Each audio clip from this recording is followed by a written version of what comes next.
Welcome back to Impact Media, everyone. Today, my guest is Merijn Tinga.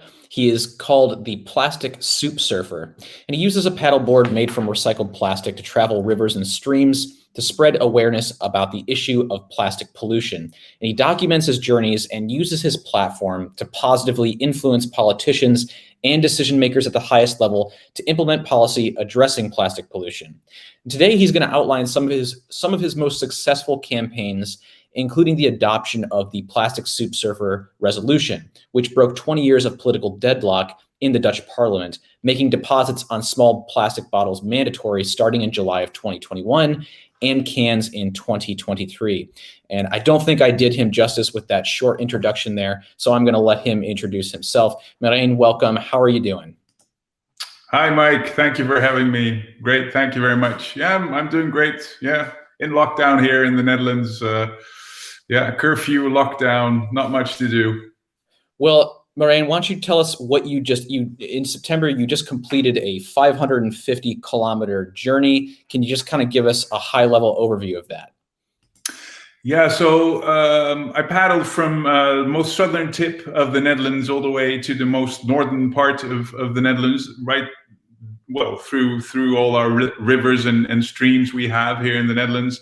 And I did that because I wanted more attention for waste separation at schools. And behind that is a strategic and political fight between municipalities on the one hand and waste companies on the other. And in the middle, you have the packaging industry, which has to pay for the collection of plastic waste. But I won't go into that. But that was my goal. So I went past all these schools, and I had students and pupils sign petitions which they could bring to their mayors and ask for waste separation in their classrooms. Because I feel, and not only me, but a lot of politicians here in the Netherlands feel that we should have more attention for our waste and plastic waste, especially, because that's the only way we can start to get that awareness and start to reduce plastic waste. So before we get ahead of ourselves, let's back up a bit and kind of touch upon the story of how you got into this, and specifically, why you chose recycled plastic, building paddle boards, building surfboards out of this recycled material. Why did you do this? What was the impetus for you to get into this? Well, I'm a passionate surfer, kite surfer, wave surfer, and I'm a biologist as well, and an artist. I was kite surfing a lot along the Dutch coast, and I stumbled across that plastic waste, that plastic litter on our beaches, which you find there as well. And I felt if I build a surfboard from this plastic, which is just on my local surf beach, this was about 7 years ago, I can make a statement. So I wanted to make an artwork. I was an artist. I wanted to make an artwork. And I collected enough plastic waste from, within just 2 kilometers of my local beach. I used an iron rod and a gas torch just to press together that plastic, washed up plastic I found on the beach. And that was my artwork. That was a surfboard. And I surfed that to reinforce that statement. I surfed that along the entire Dutch coast, which was a record attempt. So it was surfing on plastic waste, on plastic soup, as we call it. And that made me the Plastic Soup Surfer. And this was a project about awareness. And it's only after I built another surfboard from plastic bottles, and I started that I became political. And that's really an important part of the conversation here, and I want to get to that in just a second. But I want to hear more about you educate audiences a lot about how plastic is kind of the catalyst to like a throwaway society.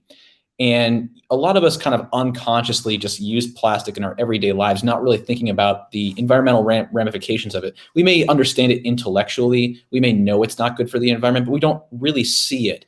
And it almost seems like by you building these, surfboards out of like 60 plastic bottles, I think is one of them you had, it really is highlighting and illustrating just how detrimental plastic is to our environment. But can you talk more about how plastic is just enabling kind of like a throwaway culture, and what your artwork and your influence, how that's making a statement on it? Yeah. Well, I think everybody, just to get back to that statement, to that artwork, everybody feels there's a certain connection between surfing, the ocean, and then plastic pollution. That's how it all started. That's how that awareness came about. And it's, for me as well, it took a while after becoming the plastic soup surfer, after having surfed that 3 days along the coast on that board made from plastic waste. That's when I really started educating myself on this. And I see it that this plastic has, or plastic packaging, plastic in general, has befallen us as a society. Well, it's ubiquitous. It's everywhere, and it's the catalyst to this throwaway society. And what I mean by that is that single-use packaging is used single-use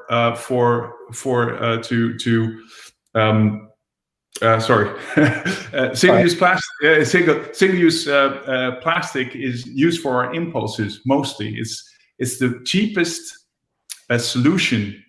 Mostly, it's used for marketing and for our impulses to sell, our subconscious impulses to. I can't think of the English word here quickly, but it's so everywhere you go. Plastic is used for marketing. It has facilitated on the go. It has facilitated that anywhere you go, you can have your products sold, because it's in small packaging, because it's fresh enough for somebody to take away, because it's on the go, because it's single use. You don't have to think about anything anymore. You can be as lazy as you want, and you have these impulses. Your impulse is satisfied straight away. So, but on the other hand, we're talking about a material. So this is a paradox. I call it the plastic paradox. On the other hand, we have a material that demands the highest responsibility from us, because this plastic shouldn't, if it is spilled into the environment, we can never retrieve it. Which is one part, and on the other hand, microplastics and also the additives added to plastics leach from these plastics, and they are known to be toxic or hormone deregulating. So there are many facets to plastics that make them harmful or dangerous or potentially dangerous. And on the other hand, you see that these plastics are used for marketing and to feed our impulses. So that's the paradox, and we should move away from alternative. What you see a lot is that we to get away from to get a solution, or the solutions are. Or in Europe at least, we see that a lot of times we are looking for solutions in alternative materials, when we should be looking for alternative behavior. So in reuse or refillable, for instance. And so you're obviously, you're not denying the importance of things like cleanup or more environmentally sustainable materials. But what I hear you saying then is that even if we implement those solutions, we still haven't solved the problem of changing the societal behavior. Is that correct?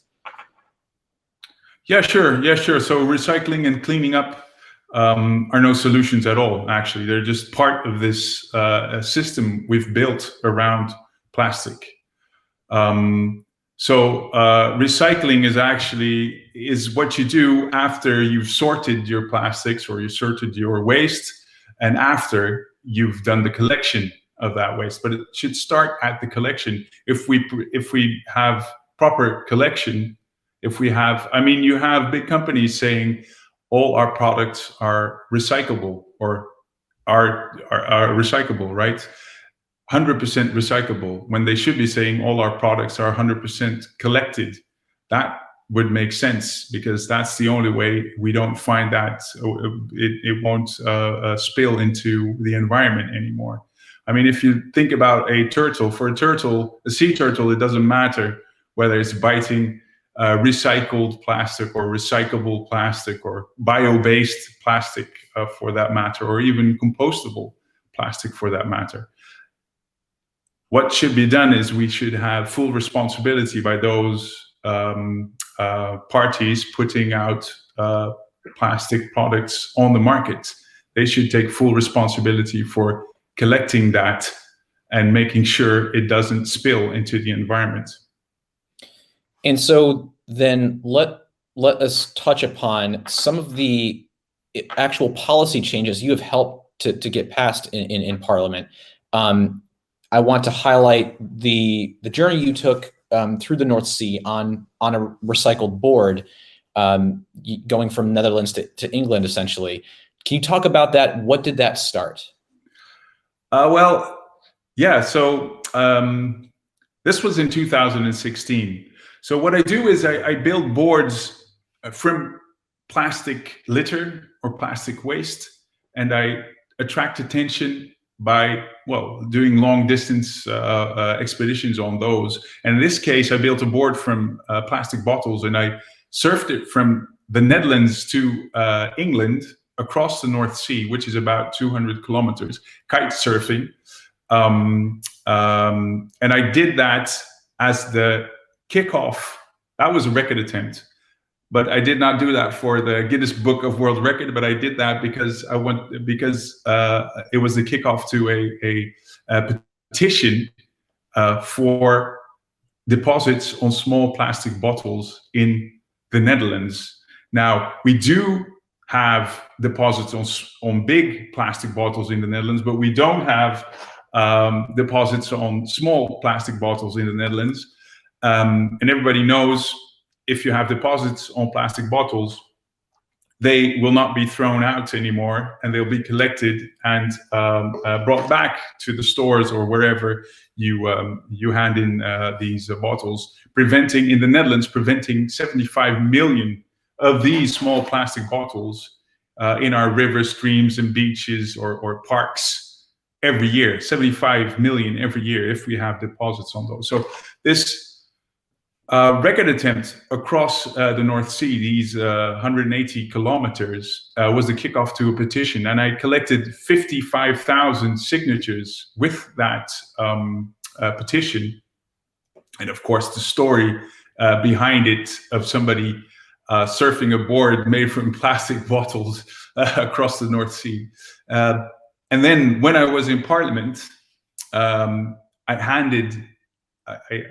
presented this petition with these 55,000 signatures to the politicians, to the Parliament members, but I also had a resolution which I'd written myself, and it read, we want 90% less of these small plastic bottles within 3 years. So 90% less. So it didn't say the word deposits, and that was actually the breakthrough, because before that, these political parties had always been fighting among themselves, backed by the big companies, by the soda companies, the right-wing, the lobbyists on the one hand, and the left parties on the other hand.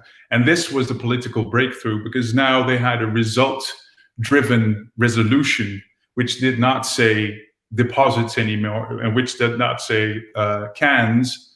It only said plastic bottles and reduction. And that was enough.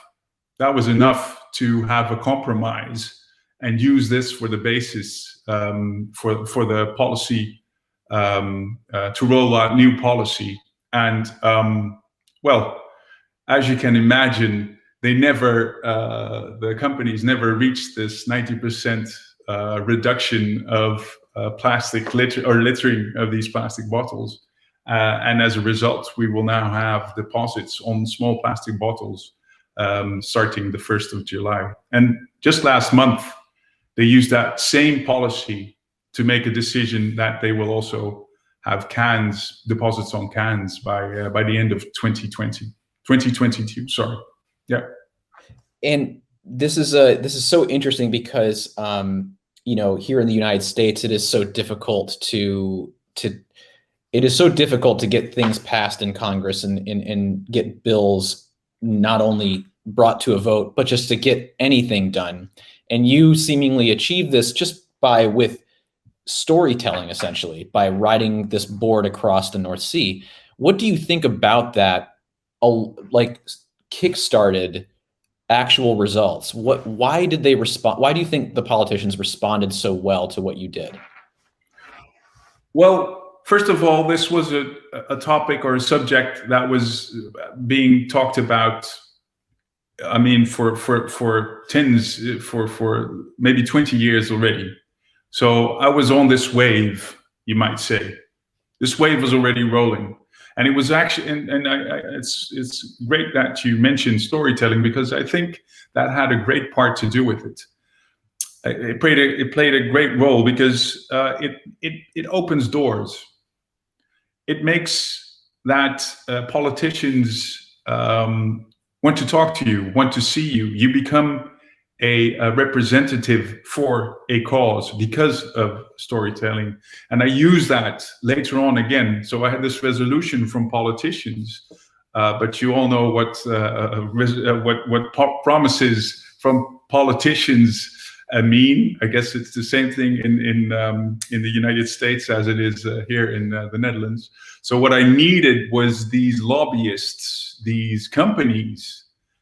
I wanted to put those in the spotlight. So what I did, I built another surfboard from a paddleboard this time, and I paddled it down the River Rhine from the source high up in the Alps all the way back to the sea, and the river mouth is actually in the Netherlands. So that was 1,000 kilometers, and along the way, I picked up pieces and plastic bottles. This one's actually from the Rhine.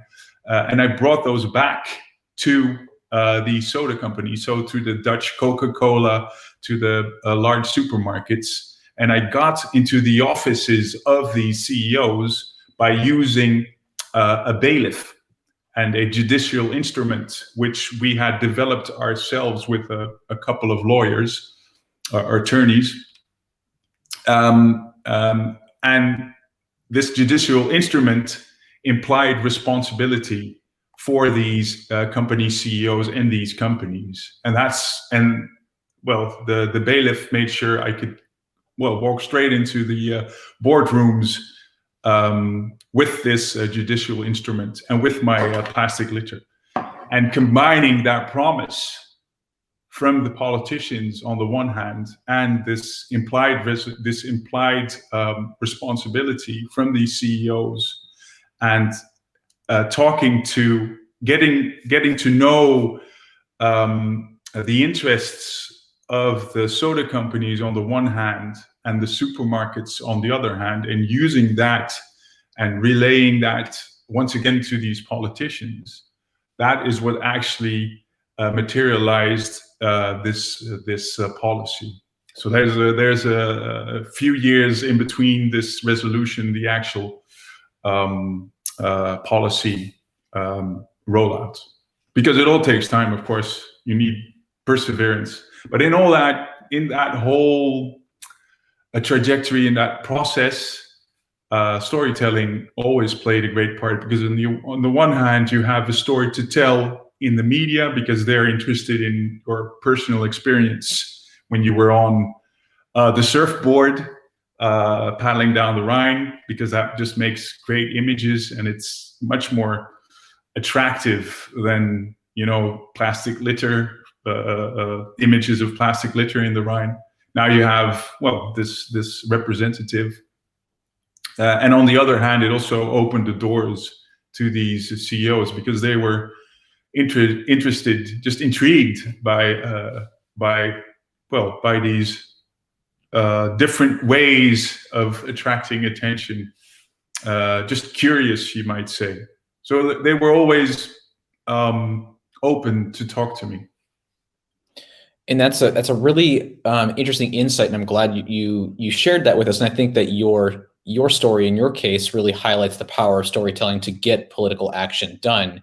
I'm curious, do you have any advice for anyone? And you talked a little bit about this in your TED Talk about what can I do, or what can someone do as a random citizen? What would you recommend to someone who has a story to tell and they want to get something done? Maybe they want some new policy to be implemented. What advice do you have to that person? Well, I guess you really get into campaigning advice right now. But I guess one of the most important things is making sure that you get results, and that you start small, that you make steps, and that you start small. That means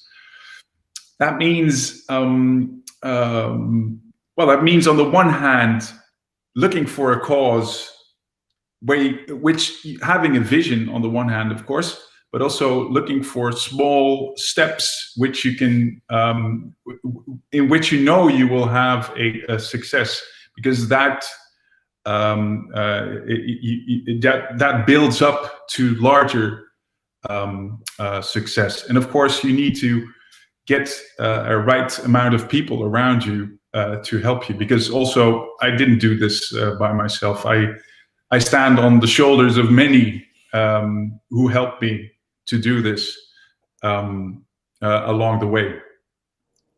I guess, and it might sound corny, but if you're talking about storytelling as well, I mean, the thing is, you are dealing with people, and always, I've been, I don't know, you call this a fraternity? If I was a biology student, so I was in this fraternity, and I was in the board of this fraternity years and years ago, and what I've noticed, what I've learned is that the same stuff the same dealings we had in this small fraternity board, it's the same way they talk to each other on the highest levels. It never it doesn't change. So you're always dealing with people, and you always have to respect others in that way and gain their trust. And that doesn't matter if it's in a fraternity board or on the highest level. It might sound corny, but this is what I've seen thus far. And it seems like storytelling is a good way to breach that empathetic trust of people, or at least tap into their humanity, so to speak. Yeah, you create your own angle because of your story. People understand your angle because you've lived it. You've suffered for that angle. By surfing all along the Dutch coast and having all these blisters and fever and whatever, and just feeling that pain, you've suffered your story, and people understand that. It must have a certain importance because he's done all this to tell that story. And it does have importance. Well, Merijn, what are you working on right now? What do you want our viewers to know about, and any campaigns that you're looking forward to here? Well, we're actually working. We've got this app. It's called the Plastic Avengers app, Plastic Avengers. And what it does is you take a photograph of plastic litter, depending on the campaign. And at this time, so you just take, in this case, we are working on Mars, the Mars bars. People always think you have Mars bar, but in that whole Mars company is also Twix, Snickers, M&Ms. It's all part of Mars. And what we've seen is that certain companies like Nestle, for instance, they are working on alternatives alternative packaging, for instance. And what we've started is a campaign on Mars to get to talk to Mars Netherlands in this case. And we've already with this app, we've already have, I guess, nearly 7,000 pictures taken of littered Mars bar wrappers. So that's M&Ms, like I said, that's a whole lot more than just Mars. And we take that information, that data, we take that to these companies, in this case to Mars, and we try to talk to them and see in what ways they can change their wrappers or their way of offering their products to reduce littering, or maybe even reduce use of plastic. I've got another example here. For instance, we did the same thing for these. It's a Dutch sweet brand, but it was in the top 10 of the audits of one of the litter pickers, one of the best-known litter pickers in the Netherlands. I work a lot with him. He's called Dirk Groot. So he saw this was in the top 10 of the audits, litter audits. It's called the Antaflu, and we went up to this company with 8,000 photographs of wrappers being littered in plastic, and they actually changed. It took 2 years, but they changed their wrapping from plastic wrappers to these wax paper wrappers. So this was introduced last summer, actually, here in the Netherlands, because of one of our campaigns. Now we're looking to do the same, or at least see what Mars can do to reduce littering. Well, Merijn, we will keep an eye out for your campaigns, and I will post links to your website and any other resources that you would like people to check out. It's been a pleasure having you on. Stick around. We are going to transition into just chatting, and we'll answer any live questions that may have come in. So Merijn, thank you so much for joining us tonight. Thank you. All right, just sit tight.